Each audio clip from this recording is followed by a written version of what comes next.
It's at 6:15 on my phone, so I'll call the April 21st meeting of the Public Affairs Committee to order. Can we call the roll, please? Chairman Chassie. Here. Alderman Brown. Here. Alderman Hallett. Here. Alderman Birch Ferguson. Here. Alderman Smith. Here. Alderman Short. Here. Alderman Baines. Here. We have a quorum. Thank you. First item on the agenda is approval of minutes for the Public Affairs Committee of March 17th. Alderman Baines, second by Alderman Brown. Any additions, corrections, deletions? Seeing none, all in favor? Aye. Opposed? They stand approved. Thank you very much. Next, we have public participation. I'm going to take these in the order in which I received them. We have 3 individuals signed up. If anybody else wishes to speak, please fill out a form and pass it along up here. Mark Neal.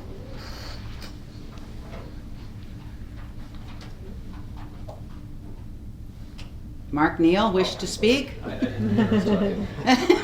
just wanted to offer a few comments in favor of backyard chickens. I didn't see it on this agenda, but I think it's on the agenda under new business maybe.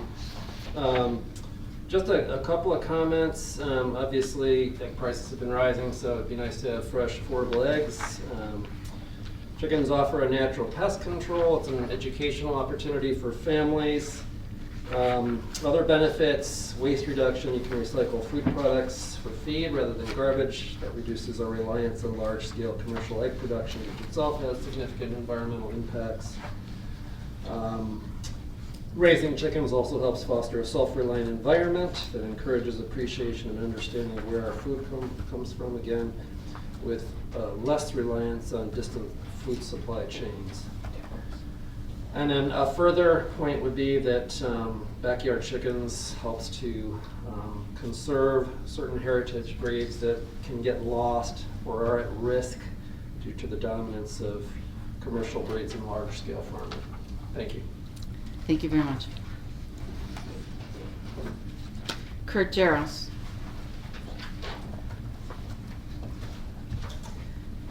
I'm here with my friend Mark, who invited me to come speak in support of chickens. I couldn't quite see it on the agenda. Perhaps it's somewhere here, but just wanted to... It's under items for discussion, number B, 5B. Great. Thank you. So, yes, you know, I'm a longtime resident of West Chicago. I live on Oakwood Avenue. Fixed up an old historic property, 228 North Oakwood Avenue. Big Queen Anne was a problem property, and I'm really invested in the city. We're raising our kids here. We're homeschooling our children, and we view ownership of chickens as a great way of teaching young children responsibility. It's another way of self-reliance, like Mark had said. You know, when I think back to 2020, I think back of the toilet paper wars, you may remember, during COVID lockdowns, when people were fighting. I mean, I witnessed an altercation at Menards. People were fighting over toilet paper. Well, similarly, you know, there's concerns over the supply chain of eggs. This is why the prices have increased, because farmers, chicken farmers, have had to kill millions of chickens due to bird flu. And so this sense of self-reliance, I think, is important for a lot of people here in the city. And the eggs would then, of course, be more affordable, and it helps with the economy in general when fewer people are dependent on the same amount of farmers. So it's a nice way of, again, teaching children some responsibility, self-reliance, being able to save money, and also I think it's fairly simple to regulate and keep clean as well. It's not something that would get out of control. So it's something that could be regulated. You know, no one could have roosters, for example, that are, you know, making noises at the crack of dawn. So it's something that can be managed responsibly, and something that I think the citizens of this great city should be able to do. So thank you. Thank you very much.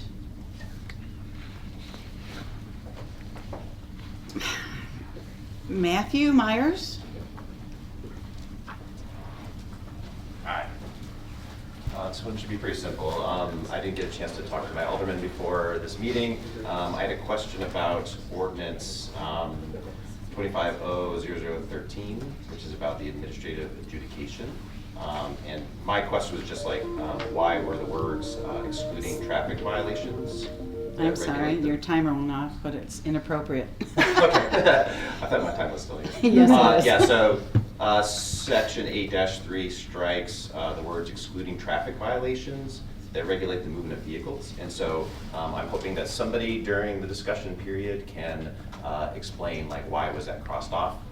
Like, is this a new process or an existing process? Thank you very much. Seeing no other slips, is there anyone else who wishes to speak at this time? Fill a slip out? No? Thank you very much. So we have items for consent. 4A, ordinance 25-00012, schedule of fines and penalties. 4B, ordinance 25-00013, administrative adjudication. Item 4C, ordinance 25-00014, red light automated traffic enforcement. And item D, ordinance number 25-0015, adoption of Child Passenger Protection Act. Anyone wish to remove any of these items from consent at this time, knowing that we may discuss any and all of the items individually? Seeing none. I will call to attention everyone because it keeps coming up on the internet and other places that people don't understand sometimes the agenda items. In each packet, there are staff write-ups on each and every item presented on the agenda, then you can read and get more details there as well. Basically, these 4 ordinances are put together because we are bringing our ordinances up to state standard. Child safety seats were removed, they've now been put back in, so we have to put them back into our ordinance. For example, the fees and fines, none have changed. They are being coordinated into a single chart so that they are readily available in our new tracking system, so anybody who goes on there and looks can find the fee or fine that is applicable to their situation. To the specific question, Chief, I'll turn that over to you. Sure. All right, so for the question about the IBC violations being excluded prior to this, there was a court case that for a while they did not allow us to locally adjudicate traffic violations. After this case that just went through down in Joliet, we are allowed again to locally adjudicate. What that means is if we locally adjudicate, the ticket doesn't go on the person's record. It's not reported to the state, it's not reported to their insurance, it's just locally adjudicated and it's done through our adjudication system here. So that's why those were changed over when the law changed over, when the case law changed over to re-allow us the use of that, the ordinances again. As she stated, the fine structure is already in the existing fines. None of those fines are new. None of them have been changed. We didn't increase anything. Nothing. Those are all the existing fines. They were put into a chart to make it easier for us for local adjudication, so it will be really clear as to what the fines would be and how the structure works, so that there wouldn't be any question. Nothing would come up with the adjudicator or anybody else regarding what can the first fine be, the second fine, and the third fine. There was no changes made to those other than to put that into a chart essentially. And then, as she stated, also the red light. For a while, with red lights, if you got enough red light camera tickets, that could go on your record. It could suspend your driver's license. They removed that from the state statute. It can no longer affect your driver's license in that way. So that was removed, and so we had to put that into the ordinance as well. Periodically, you will see any number of changes made at the state level, which cause us to have to modify our local ordinances, period. We have no choice but to be in compliance with the law. Any questions from any of the aldermen?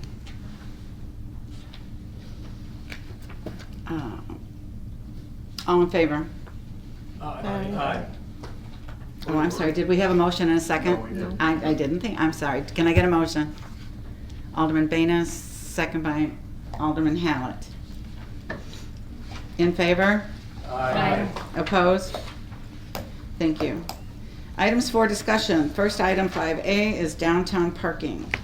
I know that at our last meeting, we had talked about some options for parking downtown. I don't see an additional There is not. So if you want to Item. speak to it real quick. Sure. Chief, take it away. Well, I apologize. We did not have the chart prepared in time to add to the minutes and to add to your packets. I will tell you that we did an extensive study of the parking downtown. We do feel that the parking signs that we have in the downtown are sufficient as they are. We do understand that probably the biggest thing that we have to do as a police department would be the enforcement thereof. So we are looking at different technologies that we could use to enforce the parking. We do know that through our study and through talking to some of the business owners downtown, that some of the business owners themselves are the actual people that are parking downtown and blocking off those. We did a study of the parking that the city owns in the downtown area, and the downtown parking we feel is sufficient. While there is a distance that people would have to walk, it is a far less distance than if you walked into a mall or walking around from store to store. It's actually a closer distance to walk from the parking on Turner Court back out to Main Street. So that parking is where it is. We didn't see any need to change any type of angled parking or anything like that. We don't think that would really help anything to go back to parking the way it was in the past. I am not suggesting any type of metered. I know that was mildly discussed. We aren't looking at the metered. We are looking at different technologies the law does not allow us to drive by and they used to put chalk marks on tires and see if the tire moved to see if someone had violated the time length that someone was there. We can't do that anymore. So there is technology that would allow us to drive by. It'll take a picture essentially of the vehicle, show the coordinates of the vehicle, and then if we come back again, notify us that if a vehicle is in violation, and that would be our evidence to show that a person is indeed in violation. As opposed to trying to just guess, because there's a chance that someone drove away and then came back. But where the technology takes us is it really kind of narrows it down to exactly pinpoint where it was. Some people will kind of try to play the system and move a couple inches forward, a couple inches back, and say, well, I did move it. It's not exactly the spirit of the law, but it is hard for us to prove without using the old chalk method. So we are still looking at possible technologies that would be able to use it, but for now we're just going to have to rely on our CSOs and our officers to do the best job they can. Thank you. Any of the aldermen have any comments or questions at this time? I know this item was originally brought to our attention because of difficulties staff were having getting compliance from our own business owners to keep the spaces clear, resulting in almost fisticuffs between a couple of our businesses at one point in time. Alderman Hallett. I don't remember seeing it in here, and if it was, I might have missed it. What is the fine for overparking? Oh, Adam, Commander Reevely, do you recall off the top of your head the fine for the pipe's $35, correct? Yes, Chief. $35. That's the standard fine for our parking tickets, so it doesn't change it there. Thanks. I think my recommendation at this time, unless any of the aldermen have a different perspective, is that we carry this over with directions to staff to come back with some of the costs that might be associated with the technology that you are discussing, and we'll leave that to be decided another day. Yes, ma'am. Any objection? Thank you. 5B, discussion on allowing chickens on residential properties. In addition to the regulations recommended by staff, there is also a list of what the communities surrounding us have done with the chicken situation. We have a chicken situation. I open it for discussion to the alderman at this time. We've heard from 3 of our residents. Alderman Brown. I've been in full support of having chickens, not roosters. Let me be very specific, because back in the day, I also had a rooster situation on my own block. So, raising infants, it was quite a little bit of a nuisance, waking up that early with an infant.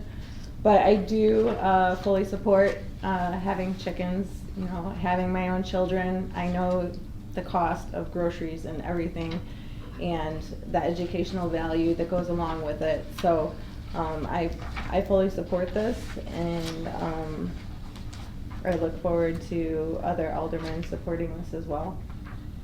Alderman Baines. Considering my feelings on individual rights and based on the constraints that I think are fairly reasonable, I have no problem with this. Anyone else? Alderman Howard? Well, I'm coming at it from a different standpoint. Having lived on a dairy farm in upstate New York, a couple of miles from a chicken farm, that smell carries quite a distance.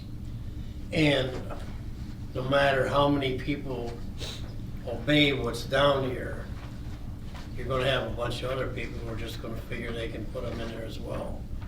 And I'm sorry, I don't wanna see West Chicago smell like a chicken farm, and I will in no way support this at all. Thank you. Anyone else? Alderman Short? So I'm not against the chickens. I'm a homeschool mom, so I know what that can be as far as, teachable lessons and so on. I think my concern would come in, who's going to enforce this so we don't have smell or we don't have other animals that now may seek little hen friends as, something they can nibble on? Who's going to make sure that these standards are being upheld? Are we gonna have some sort of registration program so our city knows who has the chickens, so we can make sure that public health is, being watched out for overall? So I don't know if that falls under code enforcement, but I think there should be some sort of health and safety checks. Any of these changes would have to be put into the codes, so it would be a code enforcement issue. I will say this about that. There have been situations where we have chickens in town against our current ordinance, and the enforcement is quite difficult. And we have roosters in town against our ordinance. And the identification of exactly which property said roosters are living on can be difficult. Yeah. So it's not without problems, but that's not to say they're insurmountable problems. I suppose, I think that, yes, permit is part of this process, so the city would in fact know who is supposed to have them. For the benefit of those that don't read the agenda items, what we're talking about currently is regulations that limit it to single-family detached residences only, with a minimum lot size of 65,000 square feet, no more than 6 hens. Roosters are prohibited. A chicken coop will be required with a minimum setback of 10 feet from all lot lines and a minimum size of 6 square feet per chicken. Coops shall only be permitted in the rear yard. All feed shall be maintained in rodent-proof containers. No slaughtering is permitted, no sales of eggs or chickens is permitted, and no other poultry, livestock, or other farm-type animals are permitted. I will add that one of the violating chicken houses in my neighborhood also had baby goats, just throwing it out there.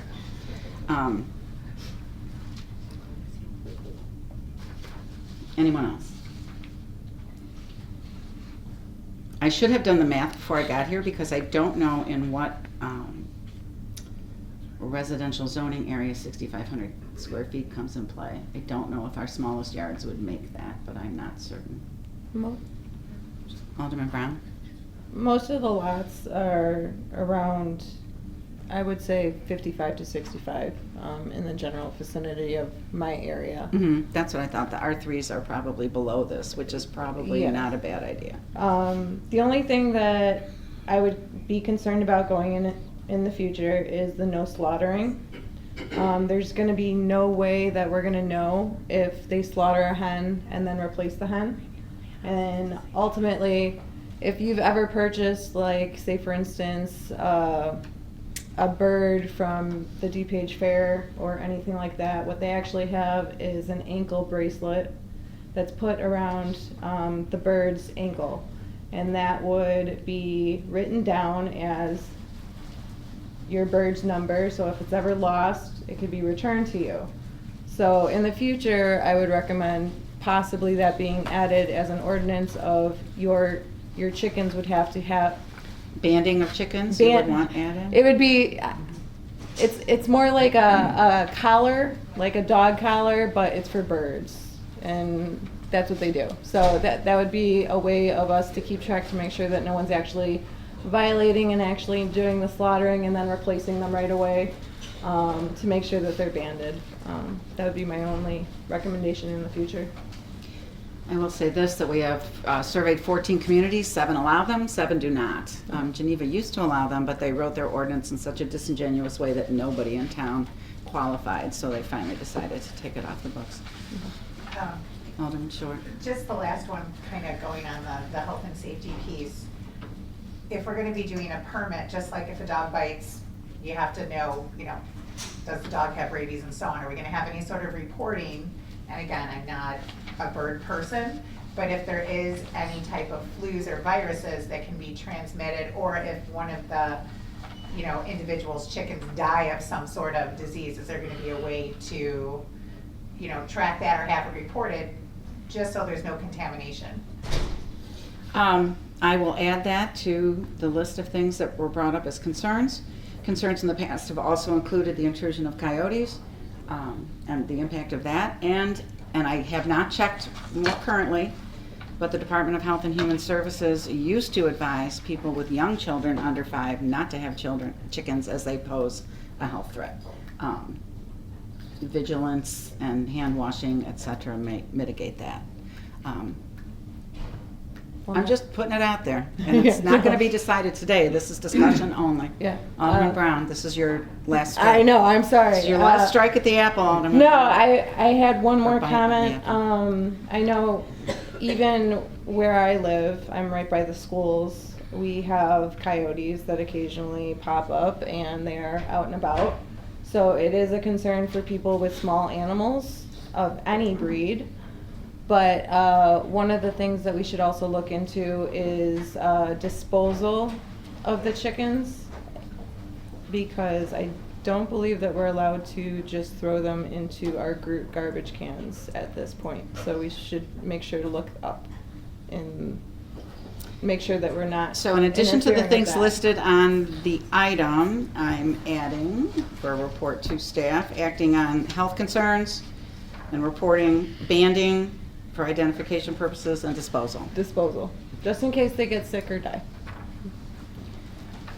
That said, is there any other items to add to this discussion, or are we in a consensus, thumbs up, thumbs down, if I shall direct staff to prepare a sample ordinance that can be considered going forward at next month's public affairs meeting, or direct to city council? You want it back to the committee?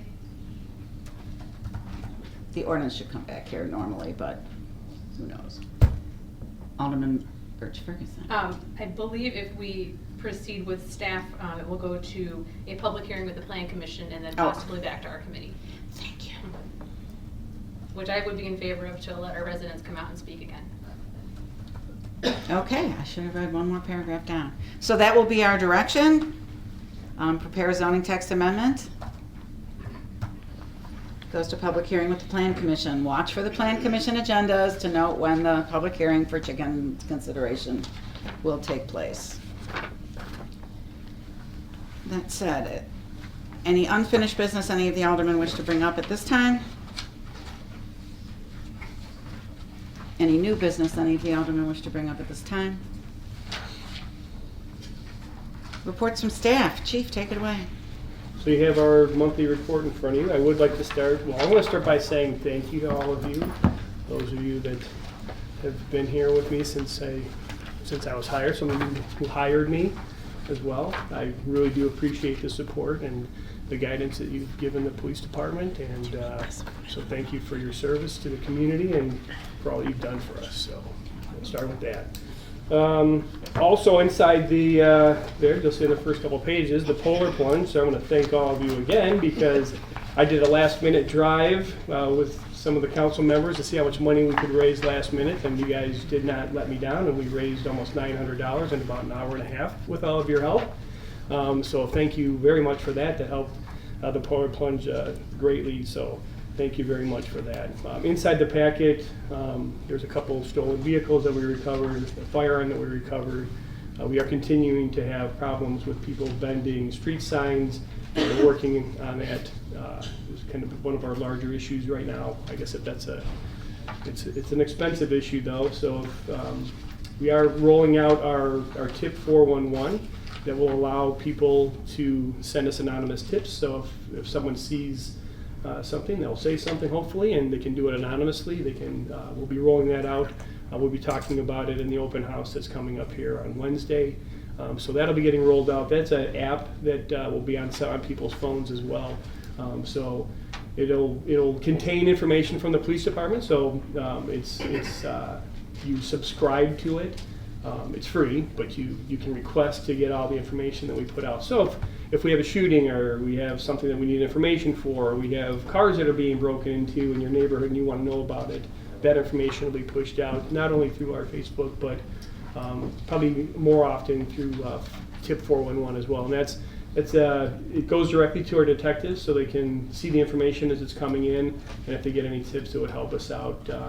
There is ways that we can have someone give us information. They don't have to be anonymous as well, but it's a new platform that we'll be rolling out shortly. We're waiting for the app portion to be completed. Then in a couple days, I believe it should be going out on the city's website, probably on the date of our open house coming up.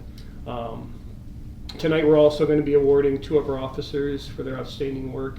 They're getting the awards from the Alliance Against Intoxicated Motorists. As I've talked about before, we had a 184% increase in DUI arrests through our enforcement efforts. We went from about 30 when I got here, to 70 to 200 to 270 this last year, and they're on the way to enforce. Their enforcement efforts are even higher this year. They're a little ahead of where they were. Good news on that is that we're doing a great job enforcing it. Bad news is people aren't getting the idea that they shouldn't drive drunk, but it is lowering our number of fatal accidents as well. So they'll be getting that award tonight at City Council. And that is all I have. Unless anybody has any questions in reference to any of that. And I think I asked you this last month, or maybe a month or 2 ago. I saw that there were like 6 defacement, with gang graffiti. And at the time, we didn't think that there was an increase in gang activity. Are we monitoring this to make sure that? So we are absolutely monitoring it. I can tell you that one group of the graffiti that we were seeing, those our suspects in that are in custody for another case, we'll say.